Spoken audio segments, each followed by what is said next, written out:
యాత్రలో ముఖ్యమంత్రిపై దాడిని వైఎస్ఆర్ కాంగ్రెస్ పార్టీ ప్రతిపక్షాల కుట్రగా భావిస్తోంది. ప్రస్తుతం మన దగ్గర భీమిలి ఎమ్మెల్యే మాజీ మంత్రి అవంతి శ్రీనివాస్ ఉన్నారు. సార్, ఈ రోజు జరిగిన ఘటనను ఏ విధంగా చూస్తారు? మీ రియాక్షన్ ఏంటి?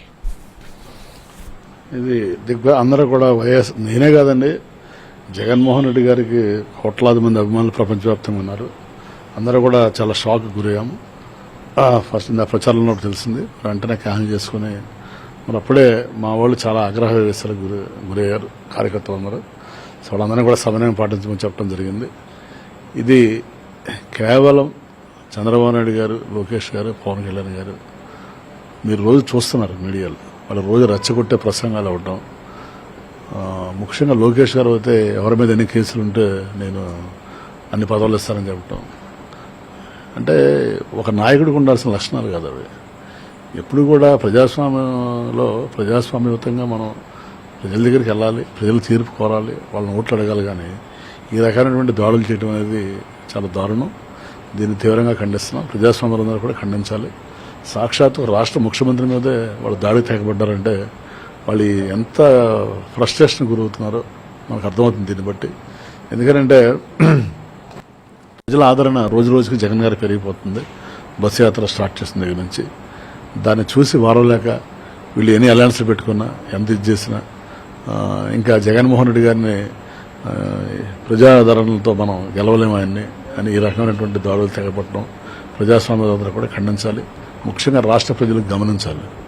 వాళ్ళు ఎలక్షన్ల ముందే ఈ రకంగా సాక్షాత్ రాష్ట్ర ముఖ్యమంత్రి మీదే వాళ్ళు దాడులు చేపించే పరిస్థితి వచ్చిందంటే తెలుగుదేశం గోండాలు దాన్ని ఏ రకంగా మరి వాళ్ళు సమర్థించుకుంటారో వాళ్ళకే తెలియాలి. దీన్ని మాత్రం మేమందరం తీవ్రంగా ఖండిస్తున్నాం. ముఖ్యంగా మా శ్రేణులందరూ కూడా సమన్వయం పాటించాలి. ఎందుకంటే మనం ఇవాళ గెలవబోతున్నాం, జగన్మోహన్ రెడ్డి గారు గెలుస్తున్నారు అనేది అర్థమైపోయింది వాళ్ళకి. కాబట్టి మనం ఓర్పు సహనంతో ఉండాలి. ఇంకా వాళ్ళు ఏం చేయాలో తెలియక ఒక రకమైనటువంటి ఫ్రస్ట్రేషన్ గురయ్యి ఈ రకమైనటువంటి దాడులకి తెగబడుతున్నారు. కాబట్టి దీన్ని అందరం కూడా తీవ్రంగా ఖండిస్తున్నాం.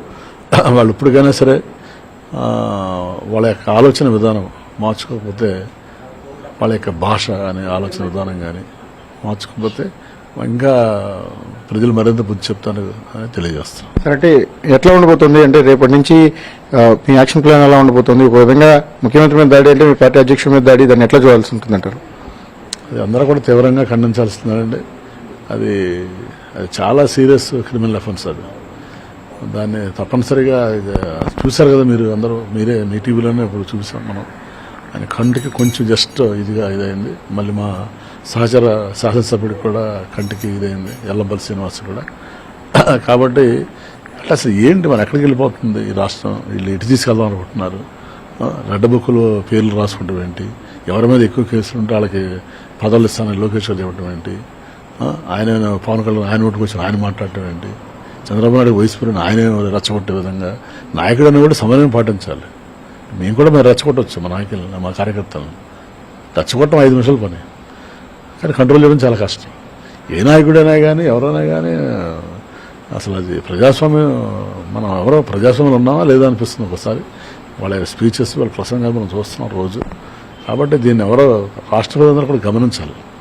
ప్రజలకి ఎవరు మంచి చేస్తున్నారు, ఎవరు సమన్వయం పాటిస్తున్నారు, ఎవరు ఓర్పు సహనంతో ఉన్నారు, ఎవరు ఈ రకంగా దాడులు తెగబడుతున్నారు అనేది దాన్ని ఎవరైనా సరే దాన్ని అందరూ కూడా ఖండించాలి. దాన్ని తీవ్రంగా శిక్ష పడాలి వాళ్ళకి.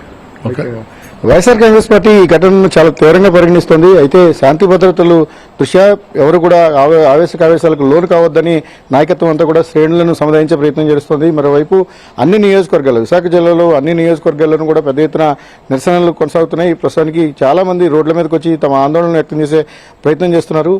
ఎక్కడికక్కడ నిరసన ప్రదర్శనలతో పాటుగా రేపు చంద్రబాబు టూర్ కూడా ఉండబోతోంది. ఈ క్రమంలోనే ఉత్కంఠ వాతావరణం కనిపిస్తుంది. రేపు పాయకరావుపేట, గాజువాక నియోజకవర్గాల్లో చంద్రబాబు టూర్ చేయబోతున్నారు. బహిరంగ సభలు జరుగుతున్నాయి. దానికి ఒక్కరోజు ముందు సీఎంపై దాడి జరిగింది.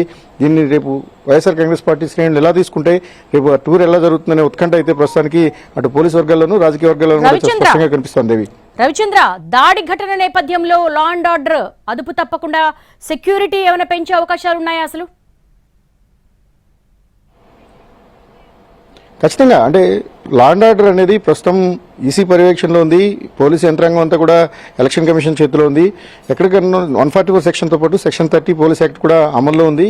ప్రస్తుతానికి లా అండ్ ఆర్డర్కి సంబంధించినంత వరకు ఎక్కడ ఇబ్బందికరమైన పరిస్థితులు లేవు. సీనియర్ నాయకత్వం వైఎస్ఆర్ కాంగ్రెస్ పార్టీకి పెద్ద ఎసెట్గా ఉంది. వారంతా కూడా శ్రేణులను ఎప్పటికప్పుడు అప్రమత్తం చేస్తున్నారు. ఎట్టి పరిస్థితుల్లో కూడా ఎన్నికల్లో గెలిచేది మనమే కాబట్టి ఎక్కడ టెంప్ట్ అవ్వాల్సిన అవసరం లేదు. కేవలం ప్రతిపక్షాలు ఒక రెచ్చగొట్టే ప్రయత్నం చేస్తున్నాయి కాబట్టి అనవసరమైన ఆందోళనలు కానీ నిరసనలు జోలికి వెళ్తే ఇబ్బందులు వస్తాయి కనుక సంయమనం పాటించమని కోరుతున్నారు. పార్టీకి సంబంధించినంత వరకు ఒక డెసిషన్ తీసుకోవాల్సిన అవసరం కూడా ఇంకా ఉంది. వాళ్ళు ఎట్లా పోవాలనే దాని మీద ఒక క్లారిటీ. మరోవైపు పోలీస్ యంత్రాంగం కూడా పూర్తిగా అప్రమత్తమైంది. ఎక్కడికైతే నిరసన ప్రదర్శన జరుగుతున్నాయో ఆ ప్రాంతానికి పోలీసులు చేరుకుంటున్నారు. వీలైనంత వరకు సంయమనం పాటించమని కోరుతున్న పరిస్థితి ఉంది. ఒకవైపు ఎలక్షన్ కమిషన్ నిబంధనలు ఉన్నాయి కాబట్టి వాటన్నింటిని కూడా గౌరవించాలని పోలీసు యంత్రాంగం కోరుతోంది. అదనపుగా పోలీసు బలగాలు రేపు పొద్దున్నకి కొంచెం మోహరించే అవకాశాలు కూడా కనిపిస్తున్నాయి. సెన్సిటివ్ జోన్స్ ఎక్కడైతే ఉంటాయో అక్కడ కూడా తీసుకునే ఛాన్సెస్ అయితే కనిపిస్తా ఉన్నాయి. దేవి, సహజంగా ఇటువంటి ఎలక్షన్ టైంలో ఇలాంటి అటాక్స్ దట్టు ఒక సీఎం స్థాయి వ్యక్తికి ఒక సీఎం మీద జరిగిన అటాక్ పట్ల ఈసీ ఏమైనా ఇన్వాల్వ్ అయ్యే అవకాశం ఉంటుందా? అంటే ఖచ్చితంగా ఇప్పుడు ఎన్నికల ప్రచారంలో ఎవరి యొక్క అభిప్రాయాలను వారు చెప్పుకునే అవకాశం ఉంటుంది. ఎలక్షన్ కమిషన్ కూడా ప్రతి అంటే ఎమ్మెల్యే నుంచి ముఖ్యమంత్రి వరకు వారు ఏ విధమైన ప్రసంగాలు చేస్తున్నారు, ఎటువంటి అంశాలను ప్రస్తావిస్తున్నారు అనే దాని మీద క్లియర్ మానిటరింగ్ ఉంటుంది. ఇప్పుడు ముఖ్యమంత్రి మీద దాడి దాదాపుగా ఈ రాష్ట్రానికి చీఫ్ అయినా ఆయన మీద దాడి ఒక పార్టీ అధ్యక్షుడు కీలకమైన సమయంలో ఆయన మీద దాడి అంటే ఖచ్చితంగా ఎలక్షన్ కమిషన్ చాలా సీరియస్గానే తీసుకుంటుంది. బాధ్యులైన అందరినీ కూడా ఫ్రేమ్లోకి తీసుకొచ్చే అవకాశం ఉంటుంది. ఓవరాల్గా విజయవాడ లాంటి అత్యంత సమస్యాత్మకమైన ప్రాంతం అది ఒక విధంగా సెన్సిటివ్ జోన్గా కూడా చూడొచ్చు. అటువంటి చోట ముఖ్యమంత్రి మీద దాడి అనేది చాలా తీవ్రమైన అంశం. అక్కడ అనేక రాజకీయ అంశాలు కూడా ముడిపడి ఉంటాయి కాబట్టి వాటన్నిటిని ఎలా తీసుకుంటుంది, ఎలక్షన్ కమిషన్ ఎంత సీరియస్గా తీసుకుంటుంది అనేది ప్రస్తుతానికి ఆసక్తికరం. దానిపైన రేపటికి ఒక క్లారిటీ వచ్చే అవకాశం ఉంది. Devi, right, thanks for the live updates Ravichandra. CM Jagan పై జరిగిన దాడిపై స్పందించారు ప్రధాని మోడీ. జగన్ త్వరగా కోలుకోవాలని ప్రార్థిస్తున్నారంటూ మోడీ ట్వీట్ చేశారు. ప్రస్తుతం సీఎం జగన్ కి సంబంధించిన దాడి ఘటనకు సంబంధించిన బ్రేకింగ్ నడుస్తోంది.